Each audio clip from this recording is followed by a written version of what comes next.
miditra amin'ny andro fahatelo kosa tamin'ity androandroany ity ny hetsika la grande braderie de Madagascar fahombiazana sady nitazana teny toerana androany.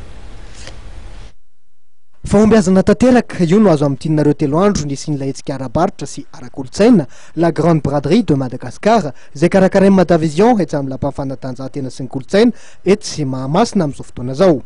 Maro sy ohatrasa nahasarika ireo mpitsidika. Trano efa tena nasarika ny mpitsidika dia amma fidiran'ny mpianatra aloha dia ny fitaovan'ny mpianatra zany tena nasarika olona be tabe mihitsiny dia eo koa ny kojakoja ao an-dakozia na vilany na fitaovana maro samihafa fikarakarana sakafo dia hita mihitsy hoe mikarakara tokantrano ny olona angambany fa dia tena io nasarika olona be tabe mihitsiny dia ao koa ny t-shirt misy t-shirt ao tena à 75% remiseny mora be mihitsiny ny meuble dia ny savony produit d'entretien rehetrarehetra zany. Omena vahana kosa ireo tanora mandritra ny farany herinandro maro dia maro ireo hetsika fanentanana natokana ho azy ireo. Weekend-tsika zany ny animation hitantsika ao anatin'izay ny danse urbaine dia ny zumba dia misy koa ny